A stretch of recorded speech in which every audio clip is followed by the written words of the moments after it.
What's up, kind people of YouTube? My name is Ahmed, and welcome back to yet another video. Today, we're discussing Haunting of a Hill House. Okay, I know. Enough people have done a review on Haunting of a Hill House, and I know enough people who've done a breakdown of Haunting of a Hill House and how Mike Flanagan made the perfect horror series for Netflix, especially for streaming. For me, I think Haunting of a Hill House is a perfect horror series, but I'm here to discuss a few things that I feel that Mike Flanagan has done really well. I'm talking about four things that Haunting of a Hill House does really well: trauma, family, death, and the concept of reality and what is reality actually.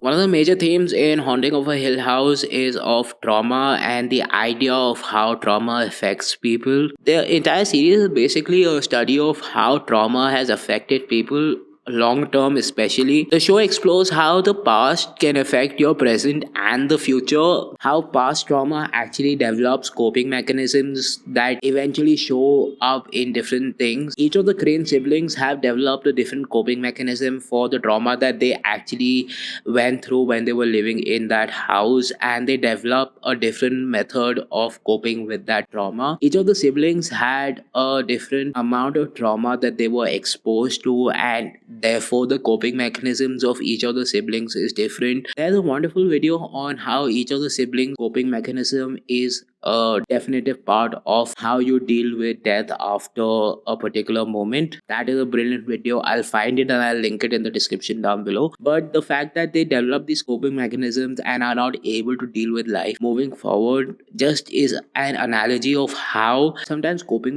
mechanisms are not a good thing, and they are more of a hindrance than they are actually a way to deal with the trauma that you're faced. Sometimes it's better to just deal with the trauma head on than to find a coping mechanism for that.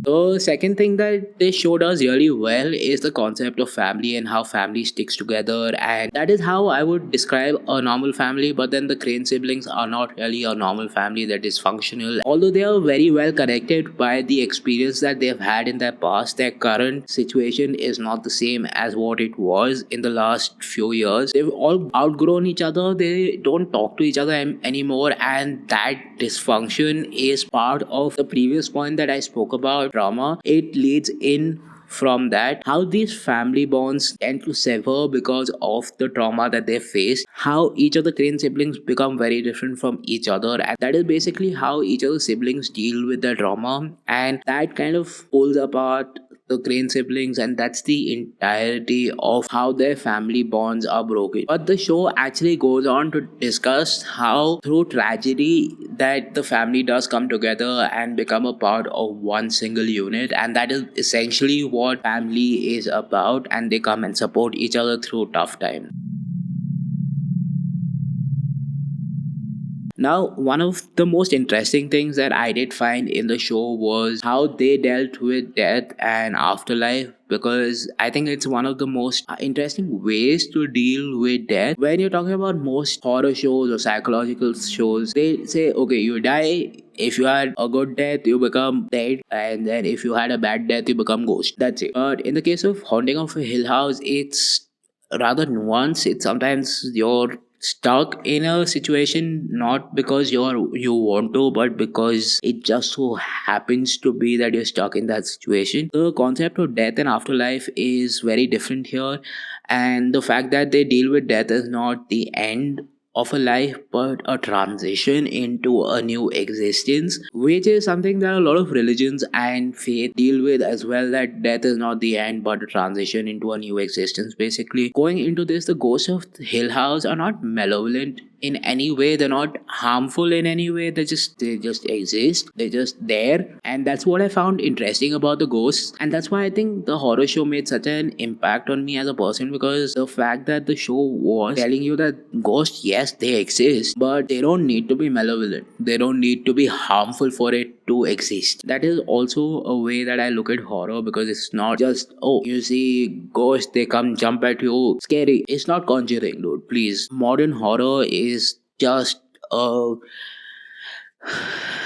do I put this, man? Like, the easiest way to put modern horror is, I think, it's just weird. The entire thing is just weird.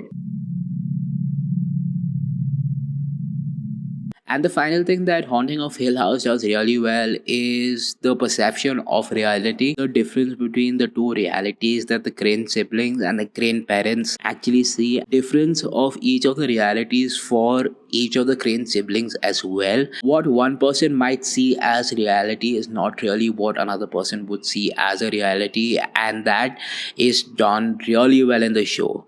Overall, I think Haunting of a Hill House uses all four of these aspects: trauma, family, death, and reality, and brings together a very unique sense of a horror show that I haven't seen before, or at least not seen in the last 20 years, hands down.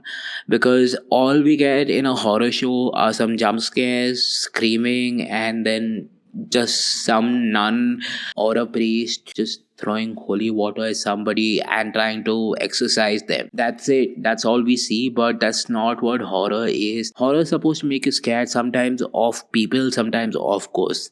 And that's what they showed us really well. There were moments I was genuinely scared for the characters. There were some moments that I was genuinely scared of the ghost. And that's what they showed it really well. I hope you enjoyed this video, and I will see you in the next one really soon. Peace.